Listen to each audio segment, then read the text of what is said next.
Bismillahirrahmanirrahim. Alhamdulillahi rabbil alamin. Wa bihi nasta'inu ala umurid dunya waddin.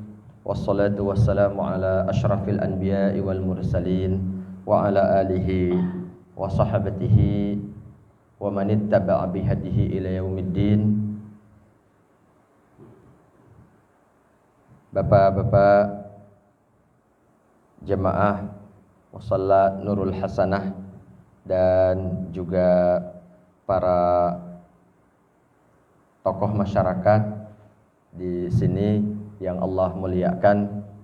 Uhayyikum jami'an bitahiyyatil Islam. Assalamualaikum warahmatullahi wabarakatuh. Alhamdulillah, kita panjatkan puji serta syukur kepada Allah Subhanahu wa taala atas segala nikmat yang Allah anugerahkan untuk kita semuanya. Kembali di pagi hari ini kita bisa menghirup udara segar, melanjutkan aktivitas kehidupan setelah kita di malam hari ditidurkan oleh Allah Subhanahu wa taala. Semoga hari ini dan hari-hari setelahnya selalu menjadi lebih baik dari hari-hari sebelumnya. Salawat dan salam semoga senantiasa tercurah limpahkan untuk qudwah utama kita, habibana wa nabiyana Muhammad sallallahu alaihi wasallam beserta keluarga, sahabat dan segenap umatnya hingga yaumul qiyamah. Barangkali ada yang bilang akhirnya tahun ini Ramadannya diundur gitu ya. Padahal bukan diundur ya. Tapi memang setiap pelaksanaan ibadah puasa Ramadan kita harus menunggu sidang isbat gitu ya, sidang isbat. Dan keputusan sidang isbat itu diambil pada sore hari di tanggal 29 Sya'ban. Sebenarnya dalam setahun yang ada sidang isbatnya, walaupun biasanya yang dipublikasi itu awal dan akhir Ramadan saja, tapi sebenarnya ada 3 kali ya. Awal Ramadan, akhir Ramadan, dan awal Dzulhijjah gitu ya. Awal Dzulhijjah. Jadi ketika tanggal 29 di masing-masing 3 bulan itu dilakukan sidang isbat. Sidang isbat itu adalah musyawarah di antara para pemimpin umat Islam yang mewakili masyarakat umat Islam, merepresentasikan umat Islam di Indonesia. Dan mereka telah melakukan ru'yatul hilal, melihat hilal. Jadi dalam setahun itu sebenarnya kita perhitungan tanggal itu menggunakan hisab. Dalam kalau di pesantren itu biasanya ada salah satu bidang keilmuan itu namanya ilmu falak. Jadi untuk menghitung kapan awal bulan, kapan akhir bulan itu ada ilmu hisab. Tapi selain ilmu hisab, untuk 3 bulan tadi dilakukan ru'yatul hilal. Ru'yatul hilal itu semacam fiksasi gitu ya, fiksasi.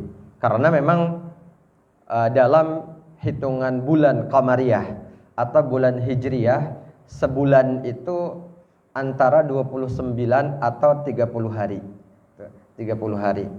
Nah, makanya kalau sidang isbat itu keputusannya itu bisa jadi gitu ya. Bisa jadi malam itu langsung tarawih atau bisa jadi tarawihnya di malam berikutnya. Artinya bulan Sya'ban itu bisa jadi hanya 29 hari atau digenapkan 30 hari. Tergantung apakah hilalnya sudah bisa terlihat atau belum.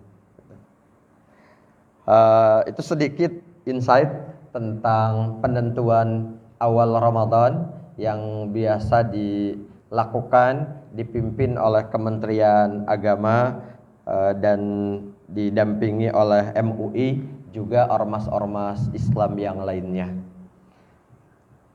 Dan akhirnya sekarang kita masih bisa makan minum ya. Jadi kata teman saya, candaannya ya kalau puasanya mengikut yang belakangan, kalau lebarannya ngikut yang duluan gitu. Tapi bukan begitu sih sebenarnya. Kita berdasarkan hasil sidang isbat saja gitu ya, insya Allah.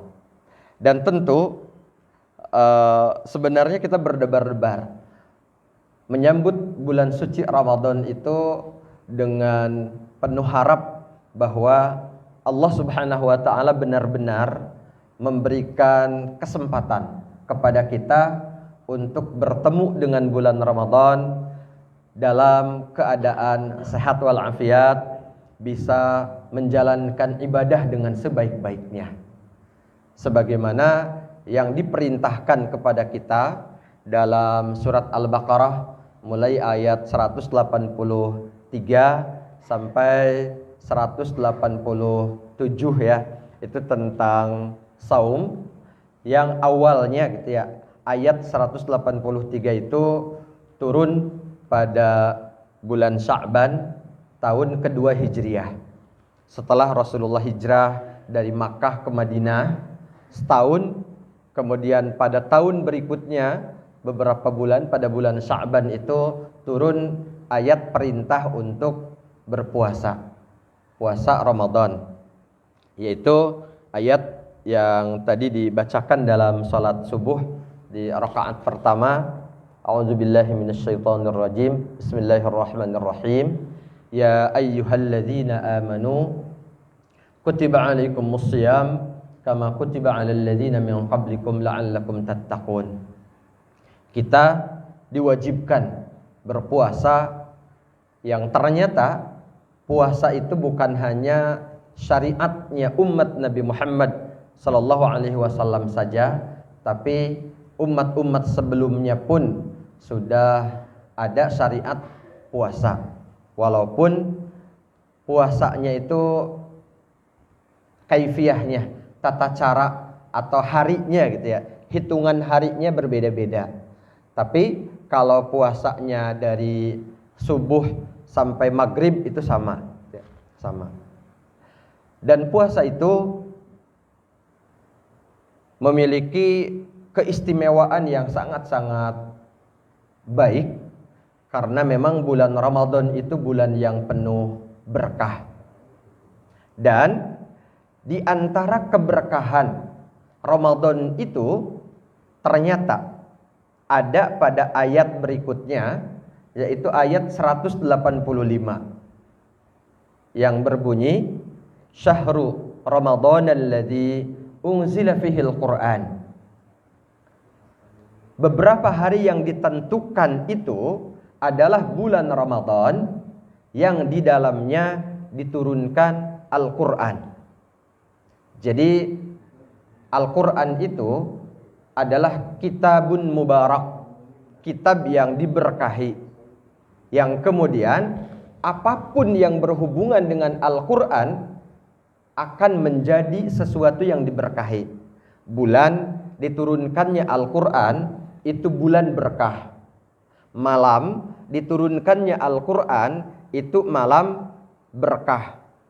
Malaikat yang biasa ditugaskan oleh Allah Subhanahu wa taala untuk membawa Al-Qur'an kepada Rasulullah sallallahu alaihi wasallam adalah malaikat yang diberkahi.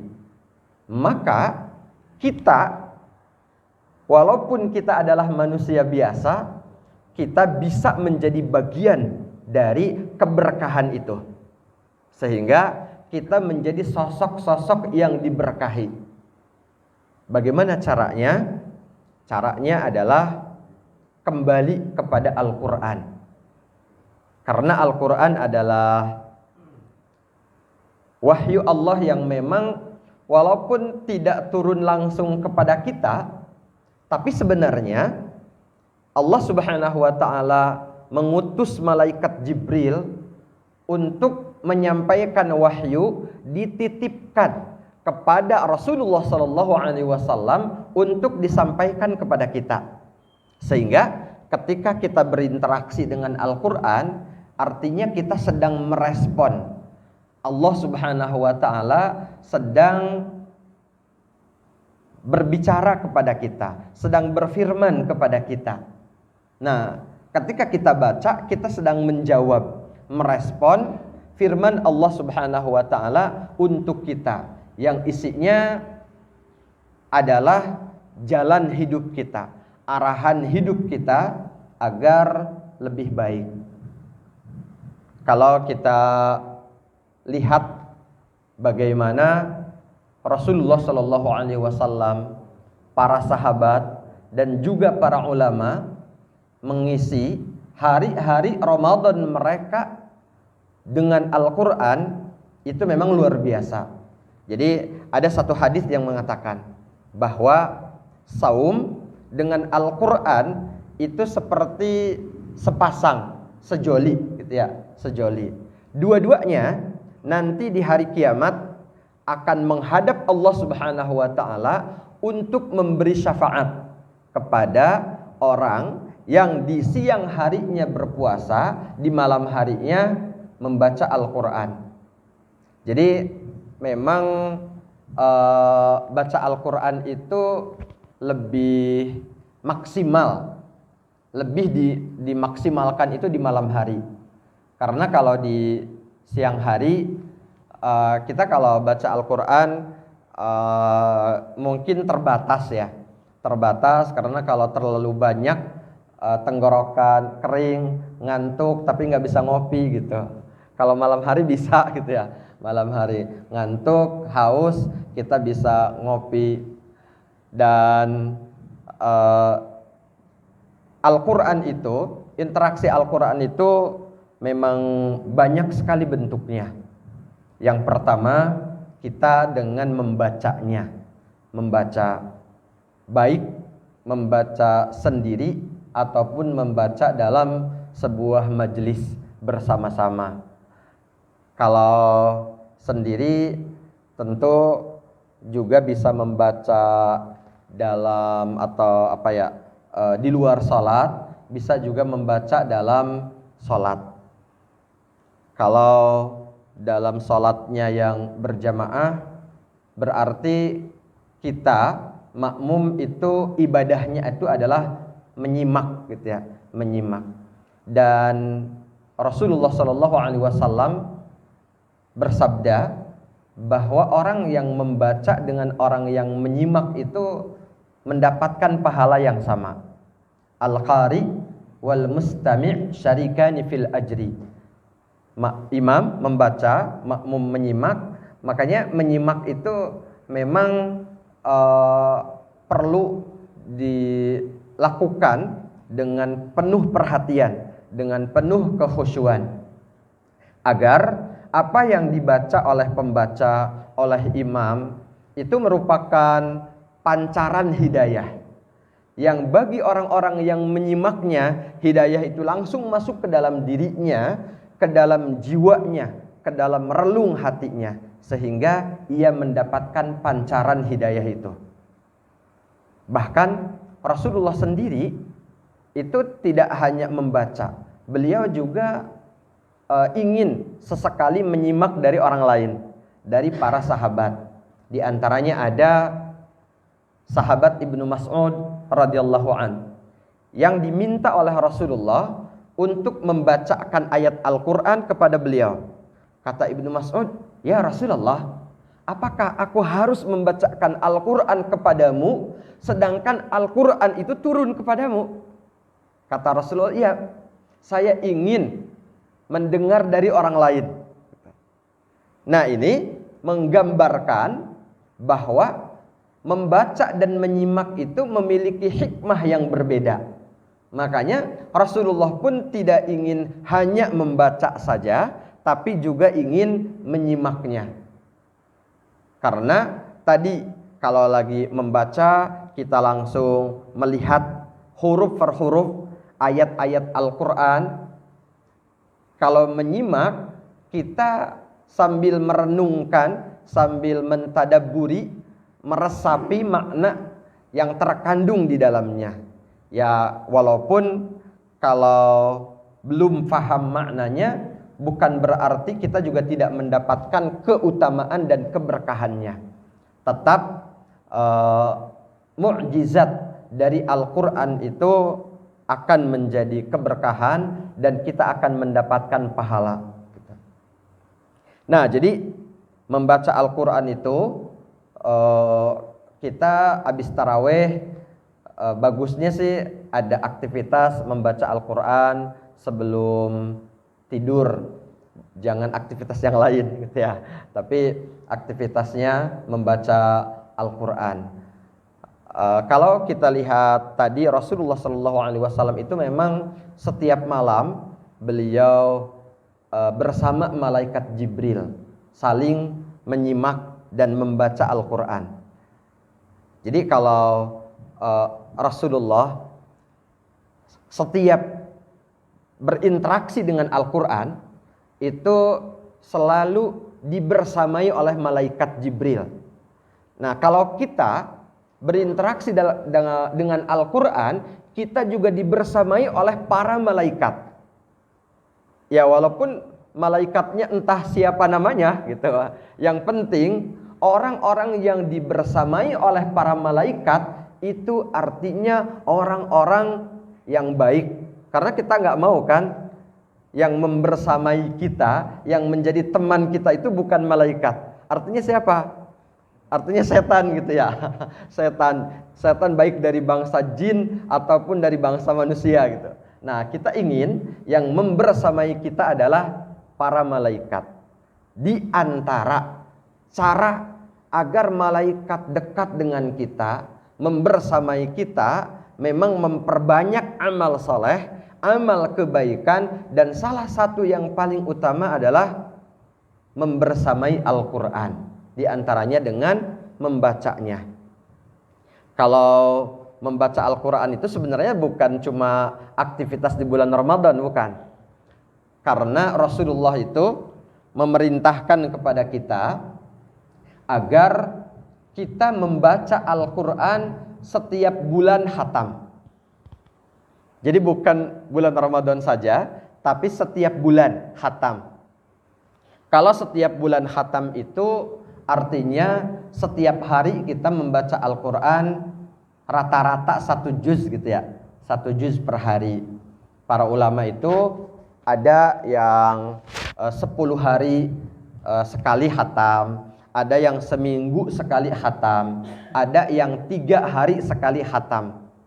Karena Rasulullah itu dalam sabdanya menyampaikan paling lambat sebulan sekali khatam, paling cepat 3 hari sekali khatam. 3 hari sekali khatam.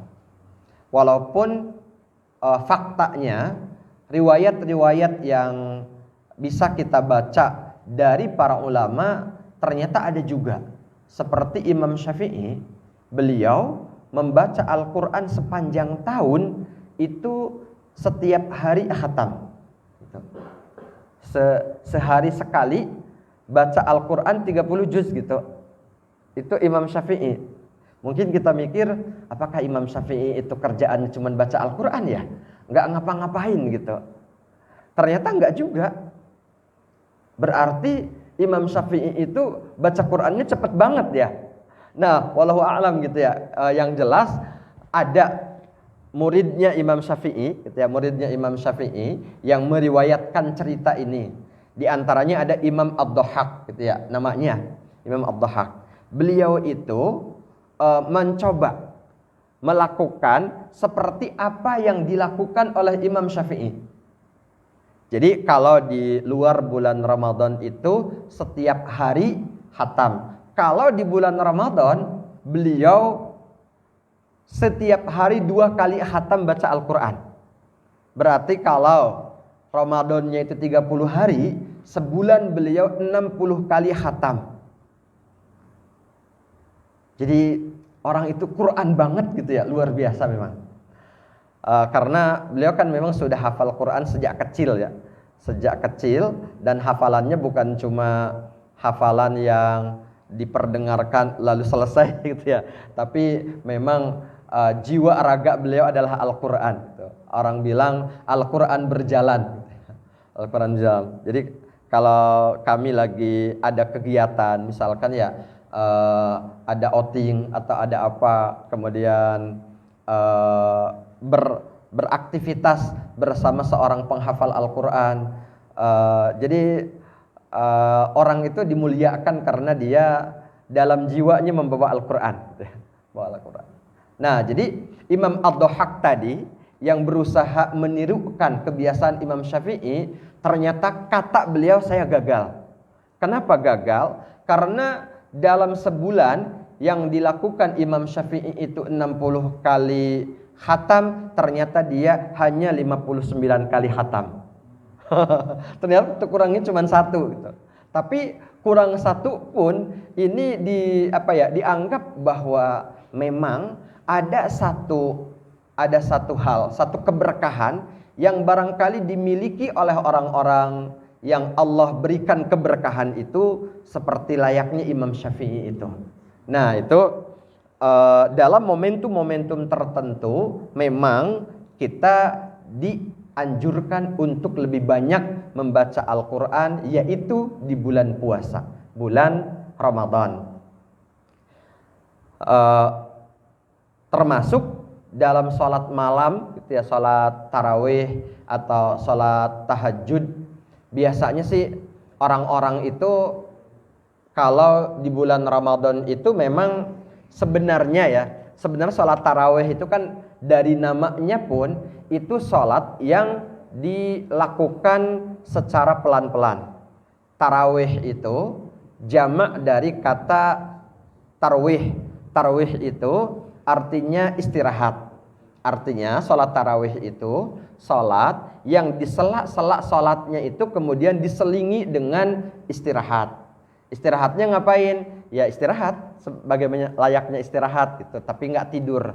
Istirahatnya itu bisa minum, kalau ada snacknya makan snack gitu ya.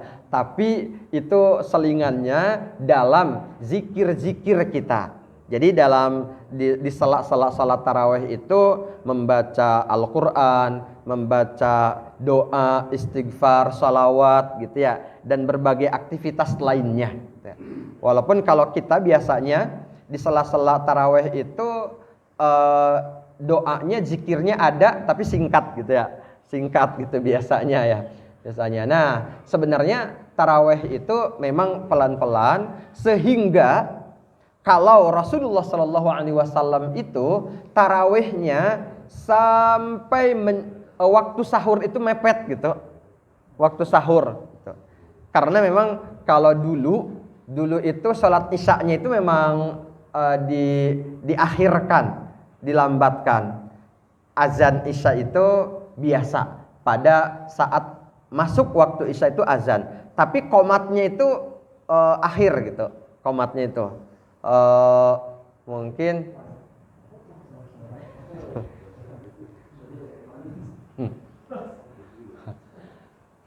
jadi misalkan kalau kita sekitar mungkin jam 10-an gitu ya, itu baru qomat, lalu sholat isya, setelah isya tarawih, dan ternyata gitu mereka di masa sahabat itu tarawihnya itu sampai mau sahur baru selesai.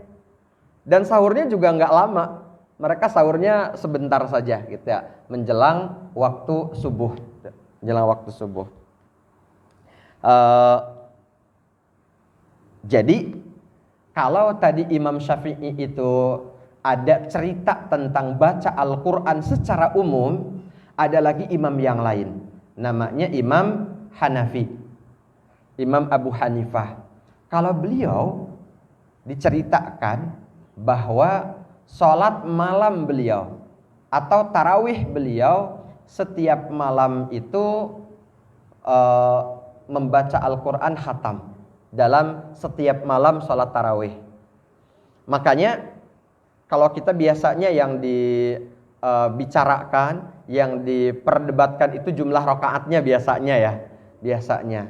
Nah, sebenarnya jangan hanya jumlah rakaatnya saja, tapi bagaimana sih tata cara taraweh mereka itu?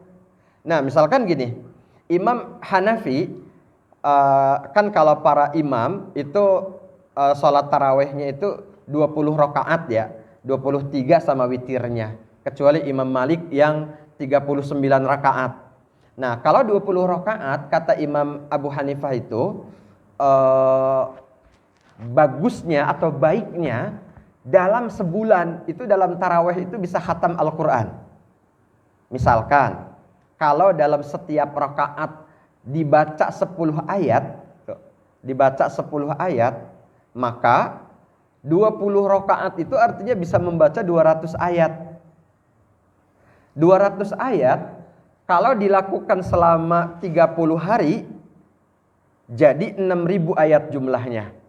Dan 6.000 itu adalah jumlah yang mendekati khatam. Gitu. Karena jumlah ayat dalam Al-Quran itu adalah 6.000 sekian gitu ya. Nah, ya tapi kalau kita sih gampangnya pakai halaman. Cuman kalau berat ya nggak khatam juga nggak apa-apa gitu. Cuman misalkan satu halaman itu jadi berapa rakaat gitu. Kalau mungkin ya, tapi kalau enggak juga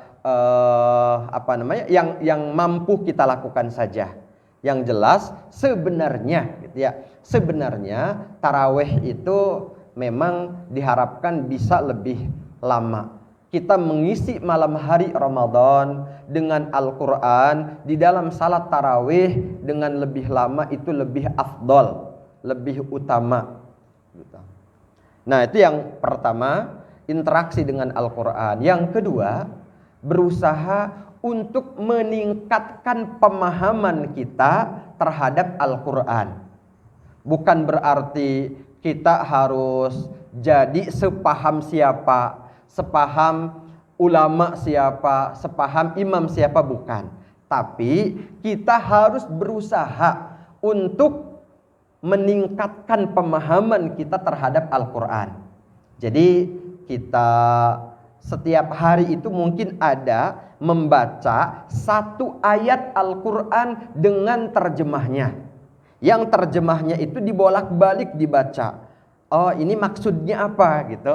Maksudnya apa, terjemah gitu ya. Dibaca. Nah, setiap hari satu ayat, kalau 30 hari sudah 30 ayat, berarti kalau setahun kita sudah 120 ayat. Kita sekarang hidup sudah berapa tahun gitu.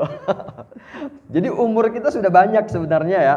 Sudah banyak. Kalau konsisten setiap hari satu ayat saja gitu. Setiap hari satu ayat kita membaca Al-Quran dengan meningkatkan pemahaman ya. Ya, sehingga kalau nanti ada kajian, yang kajian itu dibacakan ayat Al-Quran, tafsirnya gitu ya, tafsirnya. Nah, itu kita jadi nyambung gitu, jadi nyambung. Kenapa? Kita harus meningkatkan pemahaman terhadap Al-Quran, karena Al-Quran seperti yang ada di surat Al-Baqarah tadi, hudal linnas, petunjuk bagi manusia. Dan petunjuk kalau tidak dipahami itu tidak bisa dijadikan petunjuk gitu. Misalkan ada petunjuk arah, tapi kita nggak paham, kita tetap bisa jadi salah arah gitu. Nah, ini Al-Quran gitu ya. Al-Quran adalah petunjuk, agar bisa kita jadikan petunjuk hidup kita, maka kita pahami ya, kita pahami. Jadi itu yang kedua. Yang pertama, baca. Mungkin tadi yang pertama itu sebenarnya dua ya, yaitu membaca dan menyimak gitu. Membaca dan menyimak itu karena memiliki keistimewaan masing-masing. Yang ketiga, artinya gitu ya. Artinya yang ketiga adalah berusaha meningkatkan pemahaman terhadap Al-Quran. Kemudian yang keempat, kita berusaha menghubungkan apa yang disampaikan di dalam Al-Quran dengan kehidupan kita. Dengan kehidupan kita. Jadi misalkan lagi dibaca, lalu kita coba coba pahami, ini hubungannya dengan hidup saya apa ya gitu. Ini arahannya untuk hidup saya ini apa dari ayat ini gitu. Agar jadi bukan Al-Quran ada di mana, hidup kita ada di mana gitu. Tapi harus disambungkan. Antara Al-Quran dengan hidup kita itu harus disambungkan. Misalkan gini, kita membaca surat At-Takatsur. Alhaakumut takatsur. Telah melalaikan mereka bermegah-megahan. Gitu. Kan artinya itu ya. Jadi kita kan kalau satu ayat tadi yang disampaikan di awal itu dari ayat-ayat akhir Al-Quran mungkin lebih gampang karena lebih pendek ayatnya gitu ya. Nah, satu ayat Al-Hakumut At-Takatsur itu kita pahami dalam beberapa hari gitu ya. Karena satu hari satu ayat tadi. Mulai dari ayat 1, Al-Hakumut Takatsur, telah melalaikan mereka bermegah-megahan. Melalaikan, bermegah-megahan itu apa sih? Gitu. Apa yang dimaksud bermegah-megahan yang melalaikan itu? Nah, kalau bisa dirujuk ke referensi ada, kalau sekarang kan kalau kita buka Google banyak misalkan artikel-artikel tentang tafsir surat At-Takatsur gitu ya. Tafsir surat At-Takatsur. Oh, ternyata kadang ya kita dalam hidup ini yang kita pikirkan itu hanya tentang harta, tentang dunia gitu ya. Bagaimana kita dari pagi sampai sore, atau bukan dari pagi sampai sore ya. dari pagi sampai pagi lagi gitu ya. Yang kita lakukan adalah mencari harta. Nah, apakah mencari harta ini sudah membuat saya jadi lalai dari sholat, sehingga saya ada sholat yang terlewat, atau mungkin sholatnya nggak terlewat tapi sholatnya jadi agak akhir, atau bukan agak akhir tapi tidak berjamaah gitu ya misalkan. Nah, kelalaian yang terjadi apa sih dalam hidup saya yang diingatkan oleh surat At-Takatsur ayat 1 gitu. Nah, jadi kan kenapa rekomendasinya satu hari cukup satu ayat, agar tadi gitu setelah kita pahami kita hubungkan dengan kehidupan kita. Jadi apa yang harus saya lakukan dalam hidup ini biar nyambung dengan arahan Al-Quran? Nah, itu diantaranya. Kemudian banyak sih sebenarnya mungkin bisa menghafalnya, atau mendiskusikan dengan keluarga, mengajarkan anak membaca Al-Quran. Kemudian yang terakhir yang bisa direkomendasikan pagi hari ini ya, diantaranya adalah berdoa terkait dengan Al-Quran sebagaimana yang dicontohkan oleh Rasulullah SAW dan para sahabatnya. Banyak sekali doa-doa agar kita itu menjadi orang-orang yang berjiwa Al-Quran. Misalkan kalau kita biasa habis baca Al-Quran, kita membaca Allahumma arhamna bil Quran waj'alhu lana imama wa nura wa huda wa rahmah. Allahumma arhamna bil Quran. Ya Allah, sayangilah kami dengan Al-Quran. Sayangi kami dengan Al-Quran. Jadi kita minta Allah memberikan rahmat, kasih sayangnya kepada kita dengan Al-Quran. Al-Quran itu menjadi bentuk kasih sayang untuk kita. Kemudian waj'alhu lana imama, dan jadikanlah Al-Quran itu sebagai imam, penuntun bagi kami, wahuda, dan petunjuk, wanura, dan cahaya. Huda petunjuk tadi ya, kalau nggak ada petunjuk kita jadi nggak terarah. Kemudian nura, cahaya, karena kalau nggak ada cahaya, kalau orang gelap ngeraba-raba biasanya gitu ya, kalau ada lubang nggak kelihatan bisa terjerumus gitu. Nura. Nah, itu contoh doa yang biasa kita baca, sering kita baca. Nggak harus kita membaca doa itu kalau selesai khatam Al-Quran, enggak, tapi baca satu halaman, baca berapa ayat pun kita berdoa.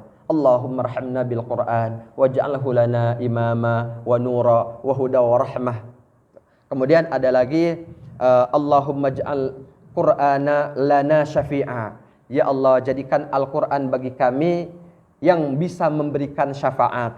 Allahumma ja'alil Qur'ana hujjatan lana la alaina. Ya Allah, jadikan Al-Qur'an itu yang akan membela kami di hari kiamat nanti. Jangan menjadikan Al-Qur'an itu yang akan menuntut kami, gitu.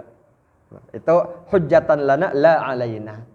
Kemudian ada lagi Allahumma ij'alil Qur'ana rabi'a qulubina wa nura sudurina wa jala'a ahzanina wa dhahaba humumina. Ya Allah, jadikan Al-Qur'an itu sebagai musim semi dalam hati kami.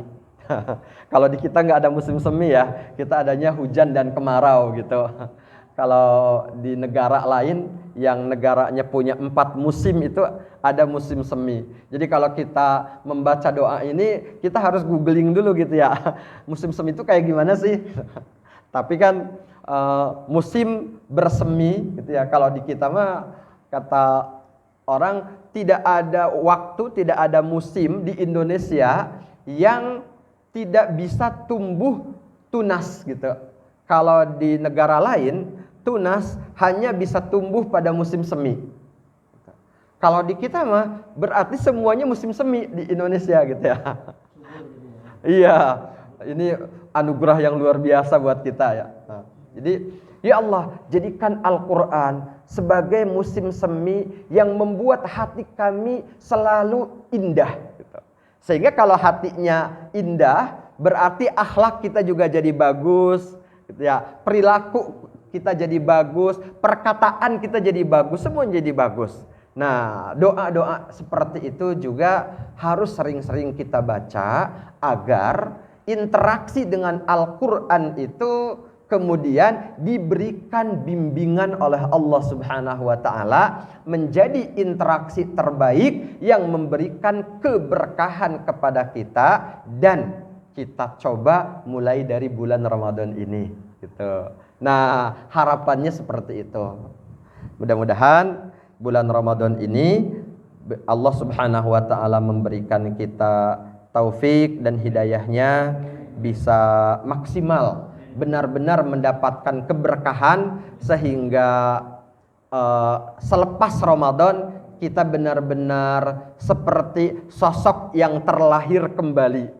Kata orang disebut dengan becoming new version of me gitu ya. Jadi menjadi sosok baru dari diri kita, dari diri saya, sosok yang terlahir kembali dengan lebih baik. Sebelum dan sesudah Ramadan itu berbeda, nggak boleh sama.